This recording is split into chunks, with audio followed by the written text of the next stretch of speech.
Mengapa kita cenderung berdebat? Apa penyebab daripada perdebatan? Perdebatan merupakan hal yang umum muncul dalam percakapan sehari-hari.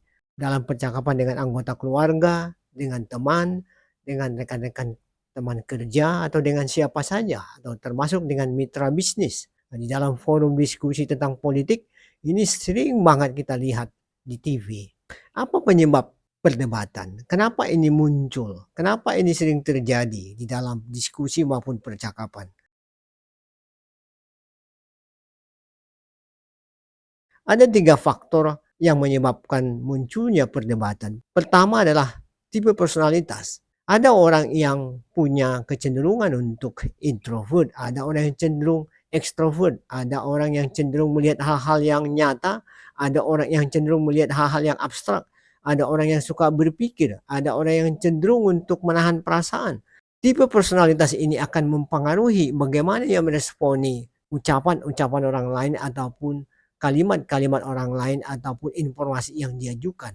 Di dalam perdebatan, tipe personalitas ini akan mempengaruhi bagaimana ia memberikan argumentasi ataupun memberikan jawaban-jawaban terhadap pertanyaan yang diajukan kepadanya.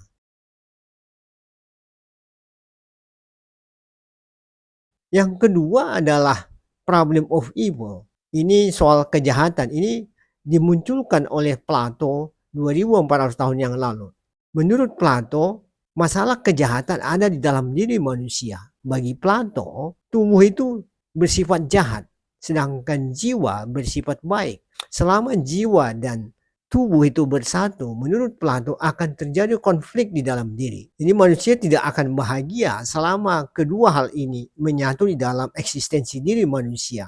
Satu-satunya manusia bisa keluar dari konflik ini adalah kalau tubuh dan jiwa itu berpisah.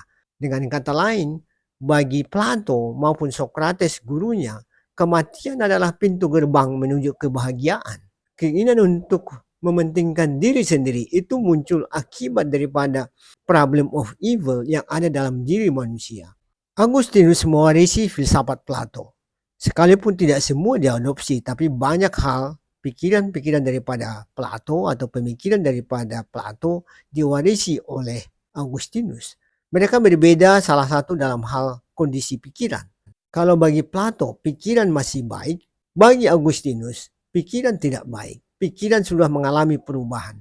Keinginan untuk merasa benar sendiri, keinginan untuk mementingkan diri ataupun bersifat egois ataupun hanya melihat keuntungan pada diri sendiri merupakan produk daripada kerusakan pikiran.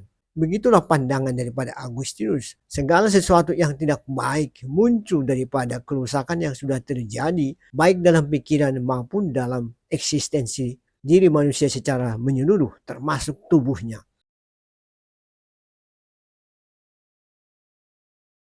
Faktor ketiga adalah mindset dalam pikiran.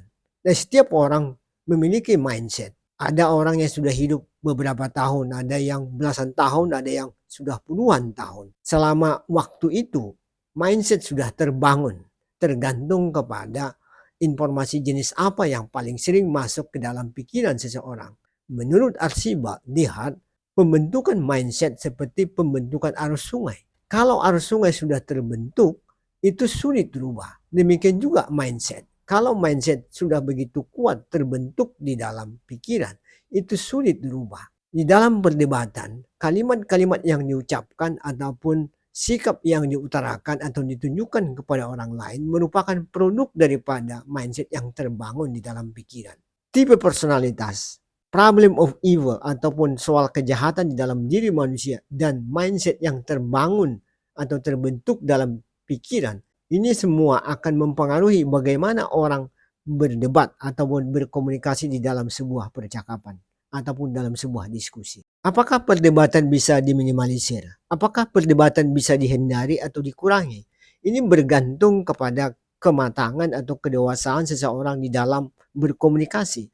Kalau masing-masing berusaha mencoba memahami apa yang dipahami oleh seseorang terhadap topik, katakanlah misalnya soal kebahagiaan. Menurut Socrates, kebahagiaan hanya bisa diperoleh kalau jiwa dan tubuh itu berpisah. Nah, bagi orang lain ada yang mengatakan bahwa kebahagiaan itu bisa didapat kalau banyak uang. Ini dua falsafah yang berbeda. Apakah masing-masing orang di dalam percakapan memiliki konsep ataupun pemahaman terhadap topik yang sedang dibahas? Kalau itu tidak sama, akan muncul perdebatan, termasuk informasi-informasi yang digunakan. Kalau misalnya informasi yang digunakan adalah sama, informasi juga benar dan tidak salah, dan pemahaman yang sama atau minimal prinsip-prinsip yang digunakan adalah sama di dalam membahas sesuatu, perdebatan bisa dihindari. Tetapi kalau misalnya kedua belah pihak tidak memiliki informasi yang sama maupun prinsip yang sama terhadap topik yang sedang dibahas, akan muncul perdebatan. Dan itu akan sulit dihentikan kalau tidak ada moderator. Bagaimana mengurangi perdebatan? Bagaimana memecahkan masalah? Nah, ini akan kita bahas pada episode berikutnya. Silakan membagi video ini kepada teman-teman dan juga kasih komen dan silakan subscribe agar saudara dapat mengikuti video-video selanjutnya yang disajikan di channel Mindset Plus 21.